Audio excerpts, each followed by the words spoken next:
Good evening, viewers. I'm going to start today's review by asking you a simple question. Have you, fans of the horror genre, ever watched a horror movie or played a horror-themed video game that you got so into regarding the mythos that you wanted more information after the movie was over? What's my theory for why this happened? What happened before the movie started? What's the origin story? It takes a very special type of horror media, for lack of a better word, to get my mind going like that. Yet a small indie game developed by only a couple people managed to do just that this week. Originally released on Steam, and now on the PlayStation Vita, PlayStation TV, and PlayStation 4. Here is my review of Claire Extended Cut.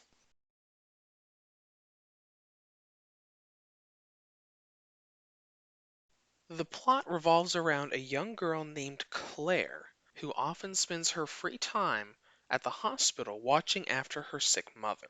However, one night does not go as planned. As she is roaming the halls of the hospital looking for coffee, everything changes and warps. Claire's world suddenly turns from a quiet hospital into a grotesque, deformed hospital full of twisted walls, demonic creatures, and strange visions about Claire herself. The game takes you on a journey as Claire runs and tries to survive in this grotesque, mutilated world. I found the story of Claire to be the game's strongest point and very touching because of one major reason. First and foremost is that Claire's past and the whole plot around Claire in the game is very realistic and relatable. While it doesn't sound very realistic for you to be walking through a hospital and seeing giant shadow monsters chasing you around, but when all is said and done and you understand everything about the story, it is a very sad story, but also a very believable story. And that is one thing that really kept me going as I played through the game.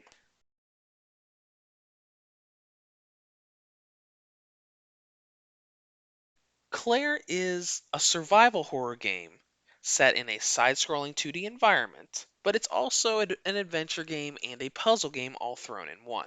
When you're journeying through each area of the game, you're going to have objectives that you need to reach, but to reach them, you're going to have to explore through 2D areas, solve puzzles to get key items to unlock locked doors, and you're going to need skill in running like hell from all of the monsters that are chasing you down and trying to kill you.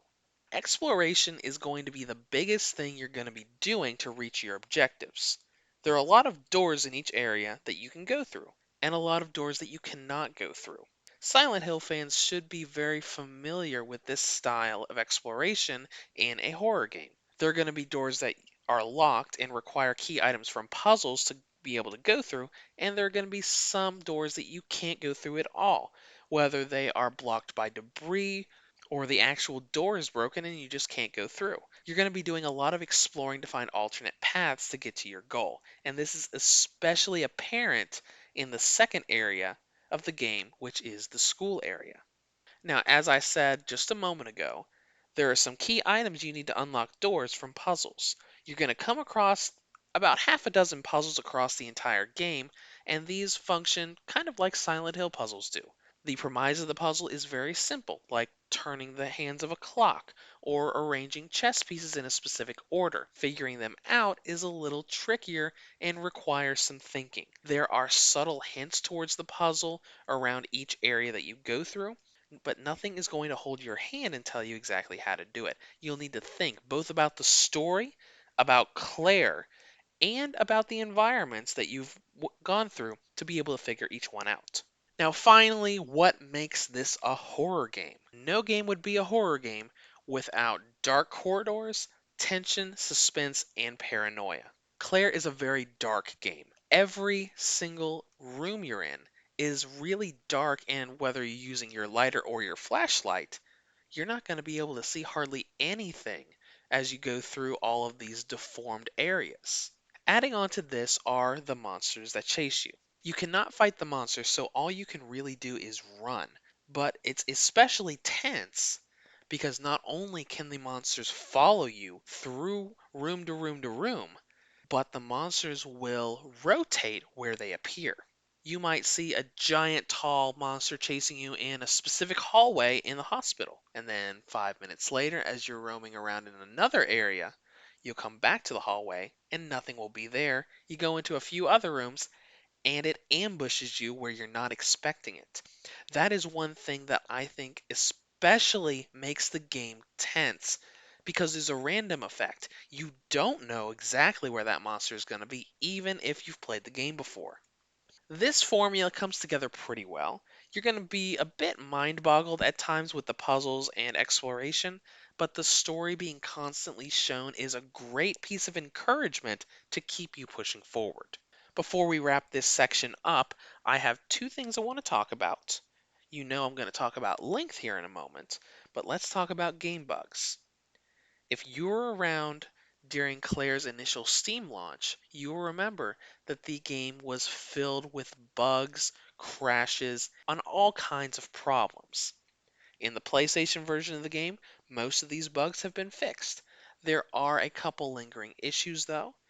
One noteworthy issue is when you're going through the school and have to find a key item book for a certain side quest. One of the books will crash on you if you stay in the room too long.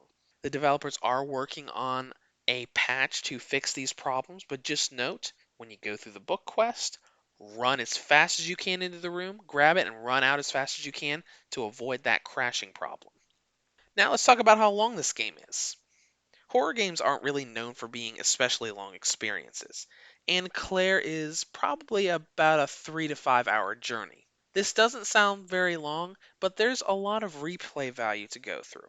When you play through the game, the decisions you make directly affect what ending you get from several different possible endings. And once you beat the game once, you can go through New Game Plus to get the best ending, the canon ending that a lot of you are going to really want to see.